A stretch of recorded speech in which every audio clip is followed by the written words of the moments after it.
Perundingan Amerika dan Iran di Pakistan gagal. Presiden Amerika Donald Trump bereaksi keras dengan mengancam memblokade total Selat Hormuz. Sementara Iran menanggapi dengan menyebut tindakan tersebut sebagai bukti kekalahan Amerika.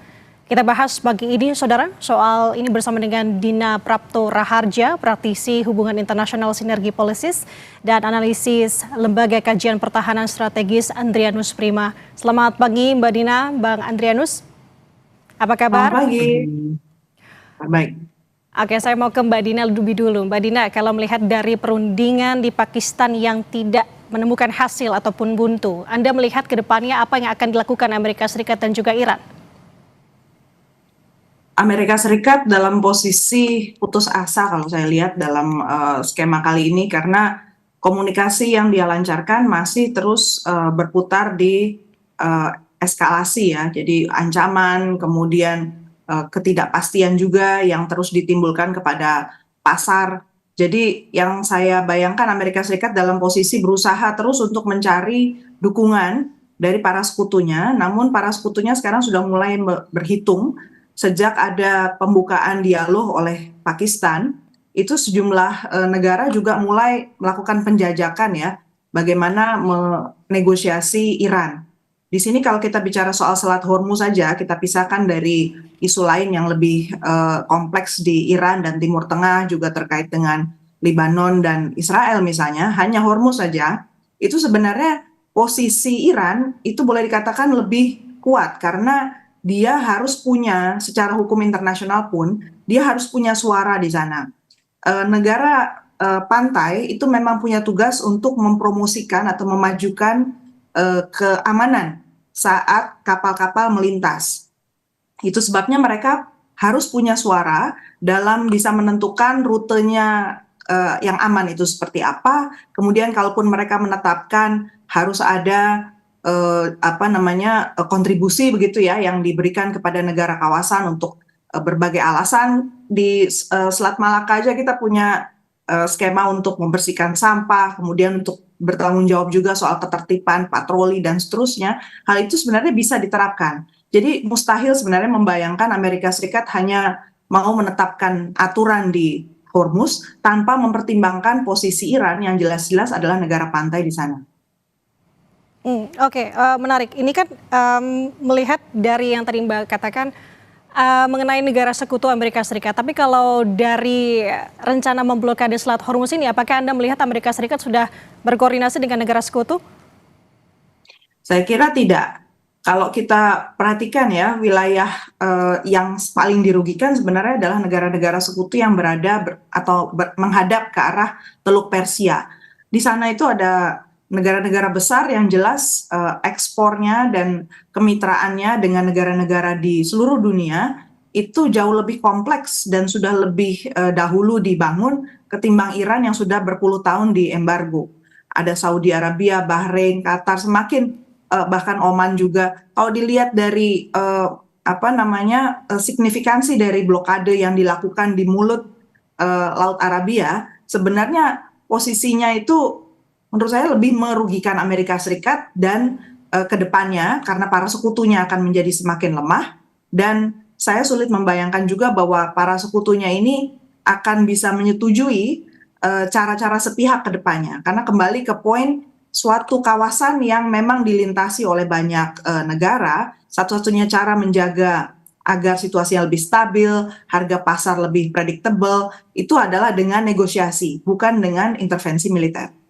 Oke, kalau kita berbicara mengenai dengan niatan dari Amerika Serikat untuk melakukan blokade Selat Hormuz ini, Mbak Dina, sebenarnya kalau kita berbicara mengenai untung rugi untuk masing-masing negara, Amerika dan juga Iran, dari sudut pandang Anda apa, Mbak? Yang paling rugi Amerika Serikat dan juga global. Kalau diperhatikan, Iran dalam posisi masih bisa menahan, dan saya kira jalur yang alternatif lewat darat, lewat udara, itu justru sudah dalam posisi berpihak kepada Iran. Kita tahu bahwa sejak kejadian eskalasi yang terakhir oleh Donald Trump, berbarengan dengan proses untuk negosiasi di Pakistan, negara seperti China saja sudah mulai menutup angkasanya untuk perlintasan kapal, pesawat apapun, pesawat terbang apapun. Ini artinya di kawasan Timur Tengah pun, di mana situ banyak sekali overlap negara-negara, bisa jadi sebenarnya sudah mulai ada perbincangan tentang bagaimana caranya mengendalikan jangan sampai eskalasi ini jauh lebih merugikan bagi negara-negara yang jumlahnya lebih banyak daripada Amerika Serikat dan Israel aja gitu. Jadi sebenarnya dalam segi militer ataupun dari segi perdagangan, apalagi segi ekonomi, itu yang paling rugi Amerika Serikat. Oke, saya mau ke Bang Adrianus. Tadi Mbak Dina menyebut bahwa tampaknya untuk rencana blokade Selat Hormuz ini yang justru malah rugi adalah Amerika Serikat. Tapi kalau Anda melihat sejauh ini apakah ada strategi khusus yang tengah disiapkan Amerika Serikat selain memang gencar untuk berbicara mengenai blokade Selat Hormuz, Bang Adrianus? Ya, memang tadi seperti disampaikan Mbak Dina ya, kita lihat bahwa mekanisme penerapan blokadenya ini akan dilakukan di Laut Arab ya. Jadi bukan di Selat Hormuznya sendiri, tapi di luar Selat Hormuz. Sebenarnya hal yang sama yang selama ini dilakukan di Venezuela dan Kuba. Jadi mereka masih berusaha menggunakan laut internasional untuk melakukan blokade ini. Jadi memang blokadenya katanya akan selektif ya. Jadi hanya kapal yang menuju dan berasal dari pelabuhan-pelabuhan Iran.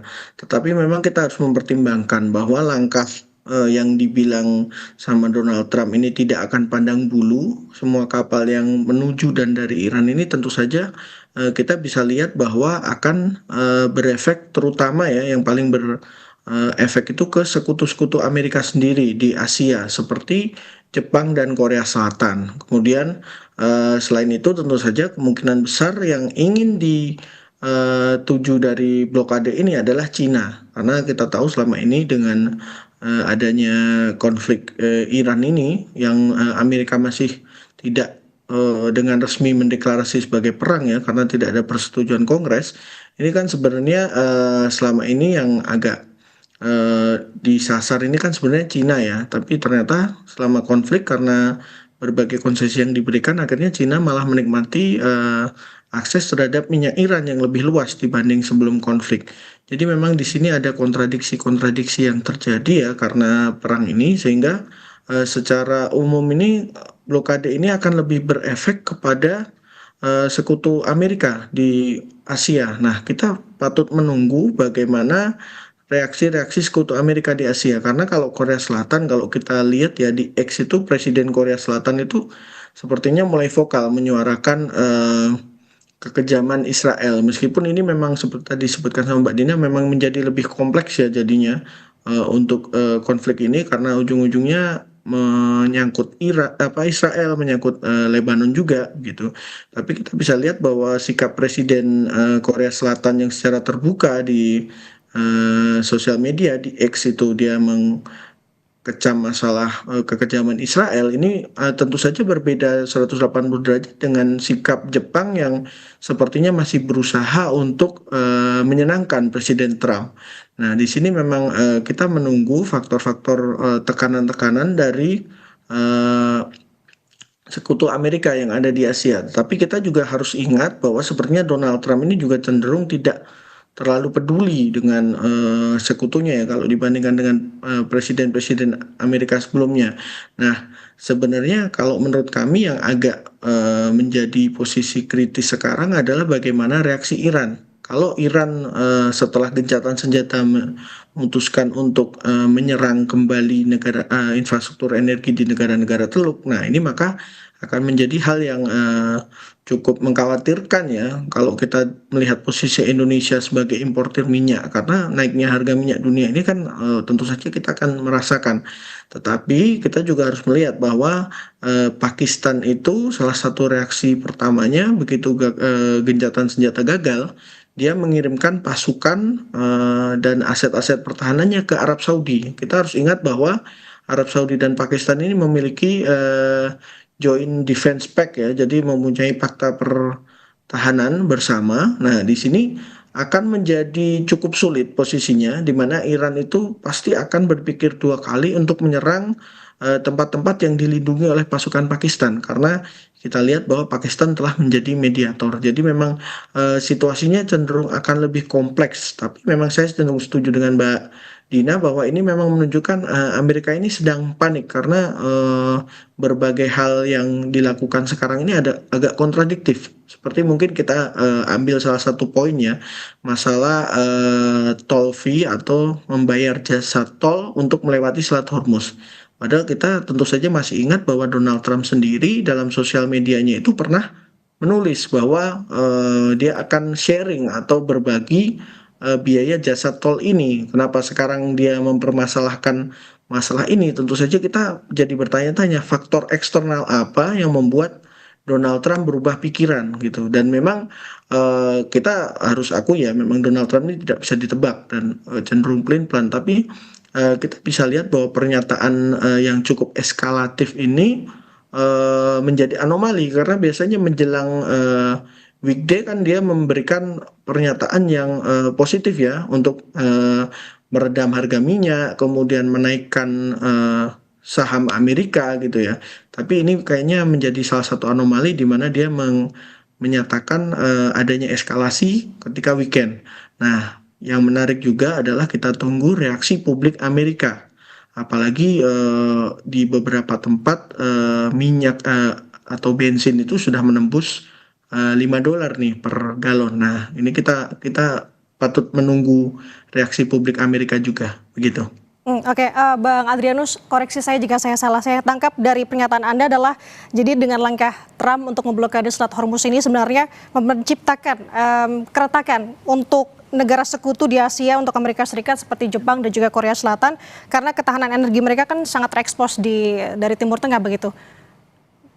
Betul, betul, betul. Memang menurut kami salah satu faktor kuncinya adalah bagaimana Korea Selatan dan Jepang bereaksi terhadap ini. Tapi kita harus ingat bahwa negara-negara lain ya itu seperti di kawasan seperti Thailand, Filipina itu juga apalagi Filipina. Filipina itu kan salah satu sekutu Amerika yang dimana dia memiliki fakta pertahanan juga dengan Amerika.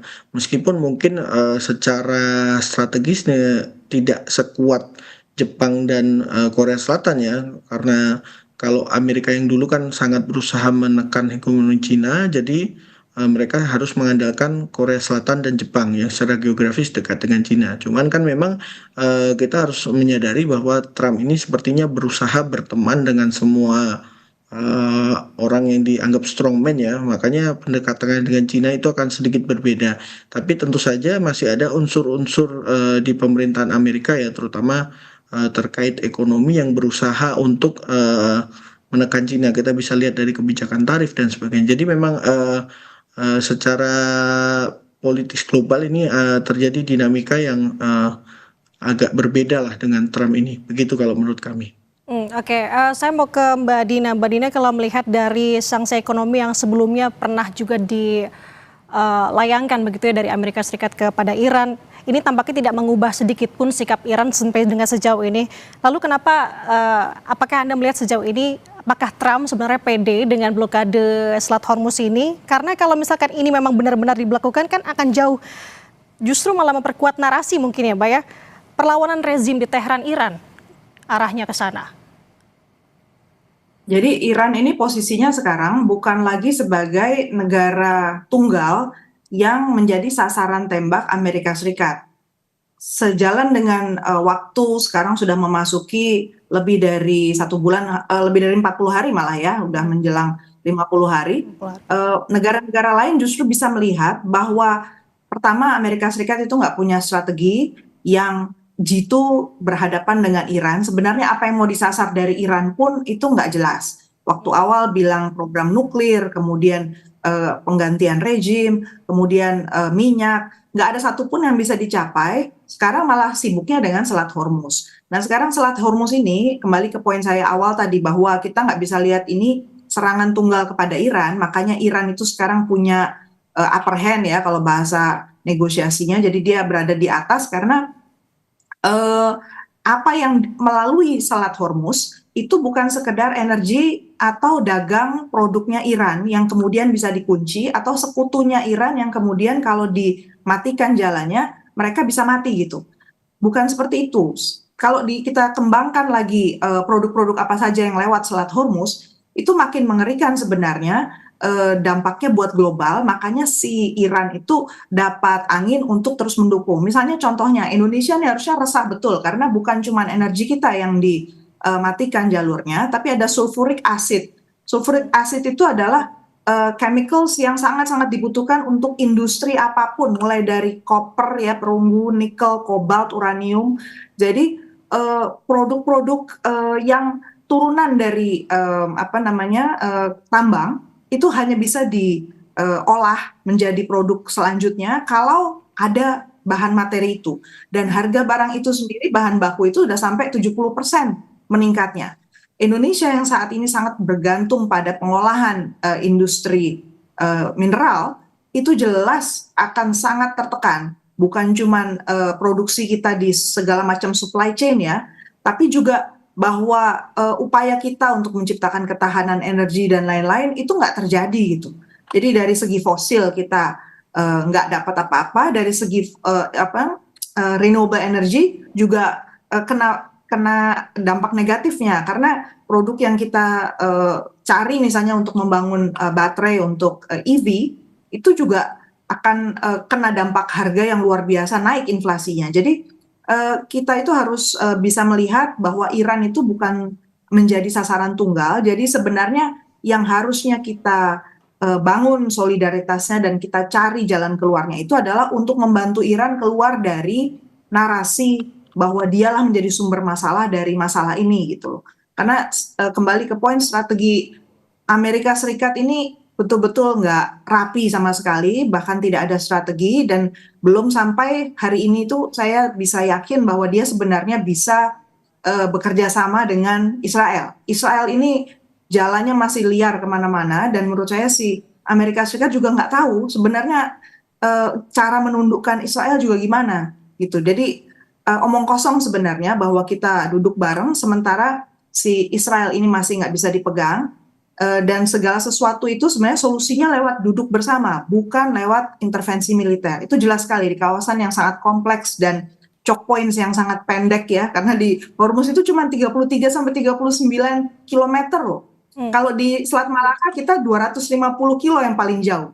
Bandingkan jauh sekali gitu. Jadi ini mau nggak mau memang harus kerjasama kan, melewati satu wilayah yang sangat sempit. Dan jelas di situ secara hukum internasional, negara pantai yang punya wilayah di situ, bahkan punya zona ekonomi eksklusif di situ, notabene Iran, itu punya hak. Jadi nggak bisa juga sejak Amerika Serikat keluar dari JCPOA secara sepihak, persetujuan multilateral untuk kerjasama dengan Iran dia keluar ya, untuk nuklir, dan Iran itu masih terikat NPT, harusnya nggak bisa ini. Semua ini menurut saya ngawur-ngawuran aja ya Amerika ini. Tapi kalau dari Mbak Dina tadi singgung mengenai lebar Selat Hormuz yang terbatas begitu ya Mbak, ini juga menyangkut mengenai hukum laut internasional. Apakah ini juga bisa memicu tuntutan hukum Mahkamah Internasional yang memojokkan atau bisa memposisikan menyudutkan Amerika Serikat?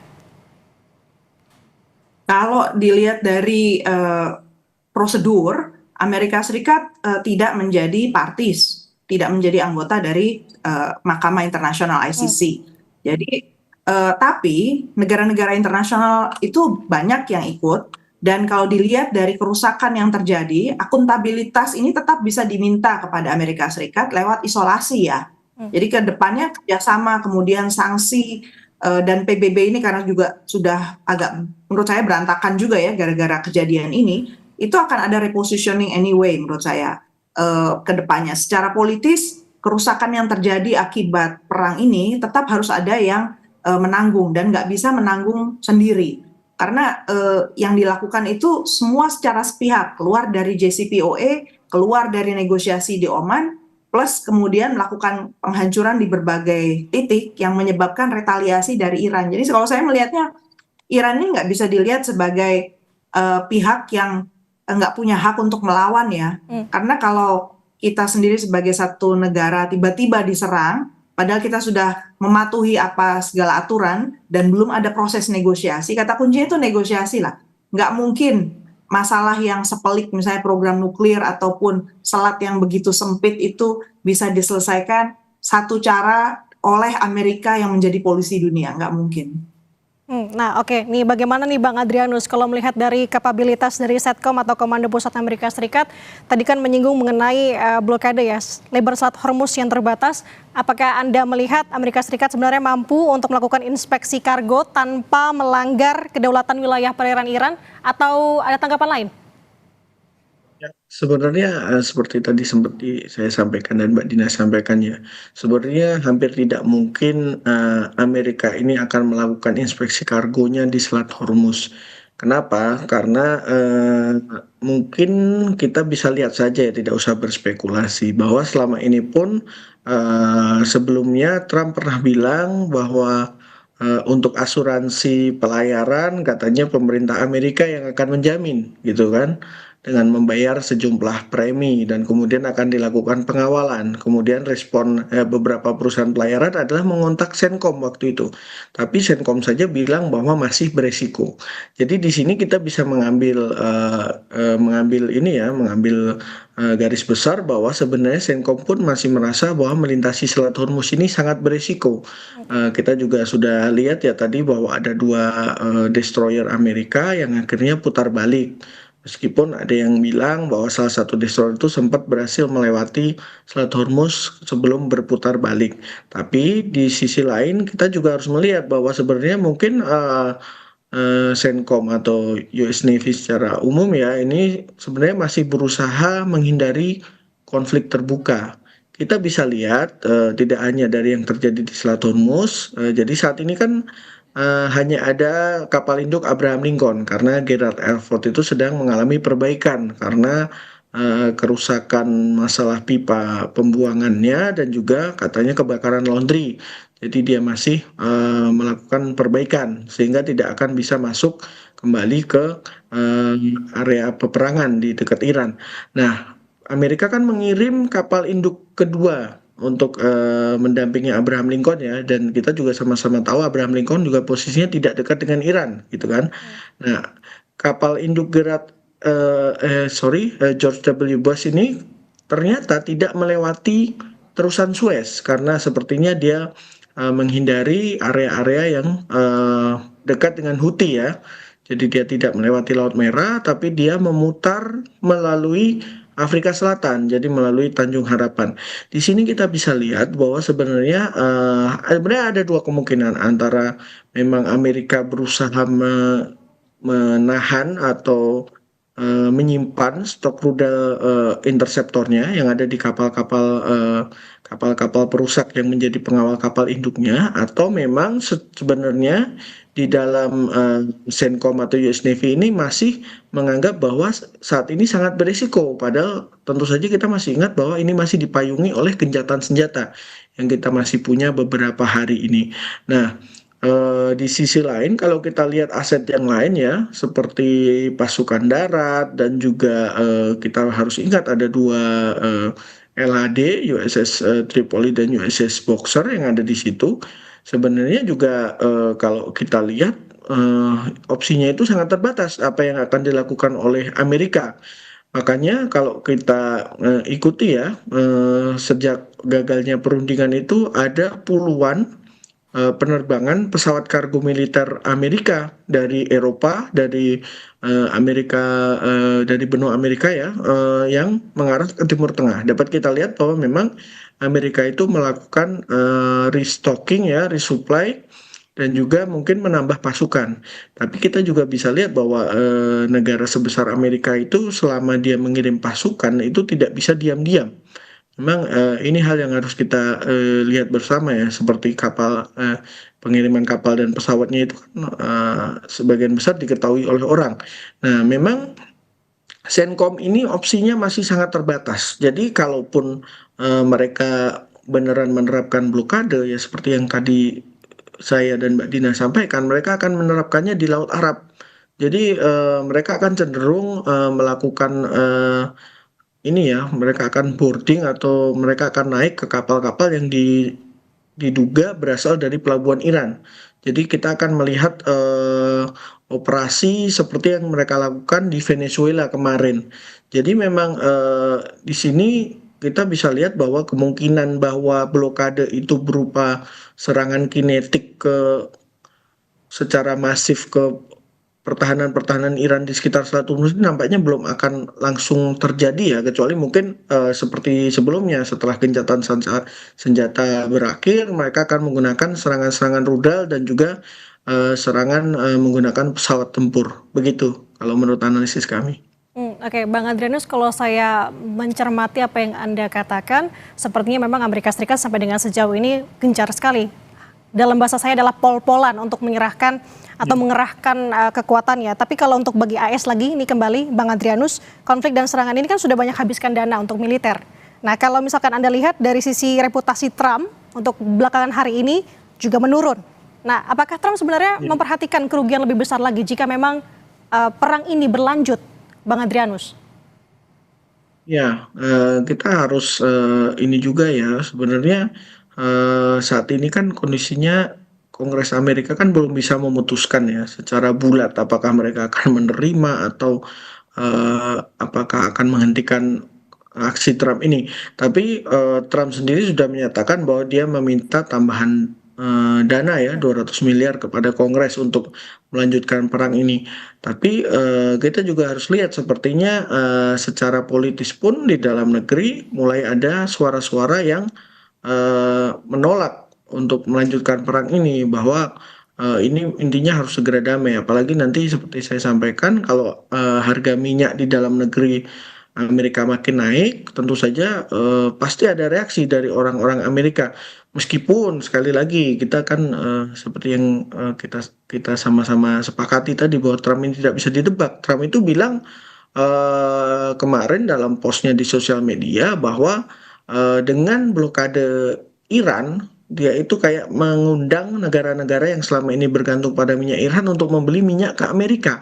Padahal kita sama-sama tahu meskipun Amerika itu sekarang adalah eksportir minyak, kemampuan produksinya itu juga masih terbatas, tidak bisa menutupi selisih produksi ketika dia beneran menutup Selat Hormuz. Nah, di sini kan memang kita bisa lihat bahwa kontradiksi ya antara satu pernyataan dengan pernyataan yang lain dari yang disampaikan oleh Trump. Nah, kita juga harus melihat juga bahwa di dalam politik Amerika itu masih ada pihak-pihak yang sudah tidak logis lah, yang senantiasa menyerukan atau menjustifikasi jika kemudian Trump memutuskan menggunakan kekuatan nuklir untuk melawan Iran. Jadi kita bisa lihat ya podcast-podcast para right winger itu yang garis keras tuh bilang Jepang dulu awalnya juga nggak mau nyerah, kemudian setelah dibom atom 2 kali tiba-tiba akan menyerah. Nah, ini adalah faktor yang patut menjadi ini ya perhatian kita bersama, karena sepertinya Trump ini kan apalagi masalah penggunaan kekuatan nuklir ya di Amerika itu dalam doktrinnya itu cukup seorang presiden saja yang menyatakan serangan nuklir tanpa perlu ada second confirmation. Nah, ini memang hal yang patut kita waspadai ya, karena Trump berkali-kali menyatakan bahwa dia tidak percaya dengan hukum internasional. Dia yang dia percaya adalah moralitasnya sendiri yang kita harus sama-sama akui bahwa ini adalah moralitas yang tidak jelas gitu kan.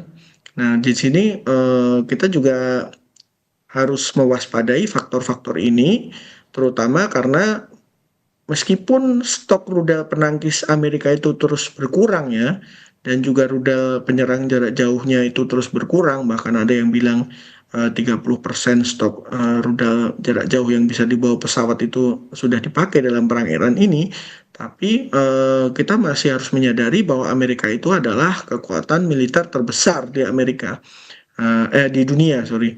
Cuman kita juga harus menunggu sebenarnya yang bisa menghentikan itu ya hanya Kongres Amerika ataupun tekanan jika terjadi demo besar-besaran di Amerika. Karena kalau secara umum jika kita lihat juga Kongres dan Senat Amerika ini kan masih dikontrol sama Republik ya, dan kemudian kemarin masa reses begitu, dan masa pemilu itu kan masih November. Jadi memang masih cukup panjang lah. Nah, kita masih agak sedikit, meskipun saya nggak tahu Mbak Dina bagaimana pendapatnya masalah kemungkinan menggunakan nuklir, tapi untuk kami ini masih sedikit ada peluang lah, karena kita tidak bisa menebak si Trump ini, apalagi kalau sudah ditelepon oleh Israel, dan memang peran Israel ini menjadi peran yang cukup cukup tidak bisa sebenarnya bisa ditebak, karena pasti bagaimanapun Israel ini akan berusaha untuk memperpanjang perang ini, begitu kalau dari kami. Oke, tadi Bang Adrianus mempertanyakan pernyataan yang Mbak Dina. Kalau Mbak Dina sendiri bagaimana tanggapannya mengenai nuklir ini? Nuklir itu last resort ya, menurut saya belum sampai di titik itu kelihatannya. Kesan saya karena dia ditolak atau Amerika Serikatnya ditolak oleh sekutu-sekutunya yang ada di Eropa, kemudian di Timur Tengah juga memilih ngambang gitu ya, diam saja dulu lah gitu kan, menahan diri. Saya kira juga ada komunikasi di antara mereka, caranya menangani Trump mungkin nggak frontal. Yang saya khawatirkan tuh justru dia mencoba menarik pihak-pihak yang dianggap lebih lemah dan sulit bilang tidak. Salah satunya Indonesia.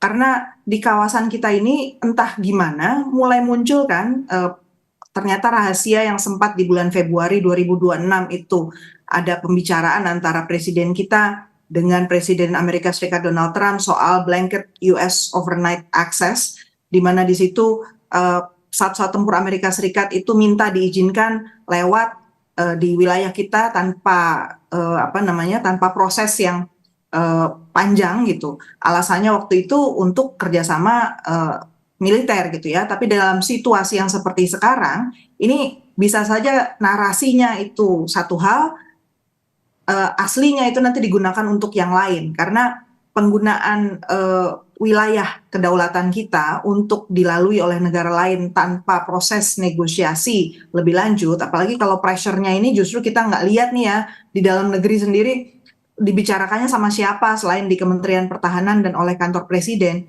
Ini satu hal yang secara nggak langsung akan menyeret kita ke dalam konflik. Jadi berarti Trump masih berusaha mencari dukungan dari negara-negara lain yang bisa ditarik untuk menjadi cheerleader minimal, atau lebih buruknya lagi adalah ikut menanggung beban dari apa yang dirasakan oleh Amerika Serikat pada saat ini gitu. Di panggung narasi maupun di panggung keuangan dan panggung ekonomi. Nah itu yang menurut saya jangan sampai sebenarnya Indonesia itu melakukan langkah-langkah yang keliru, mengambil keputusan tanpa sebaiknya dihindari sajalah mengiyakan apa yang diminta oleh Amerika Serikat, karena memang situasinya sekarang itu tidak menguntungkan betul kalau kita berpihak dengan Amerika Serikat. Oke, eskalasi ke depan tampaknya masih memanas. Kita lihat bagaimana perkembangannya nanti antara apakah akan ada perundingan terbaru untuk Amerika Serikat dan juga Iran. Terima kasih atas perspektifnya telah berbagi bersama kami di Sapa Indonesia Pagi. Dina Prapto Raharja, praktisi hubungan internasional sinergi polisis dan analisis Lembaga Kajian Pertahanan Strategis, Bang Adrianus Prima. Sehat selalu Abang, Mbak. Terima kasih.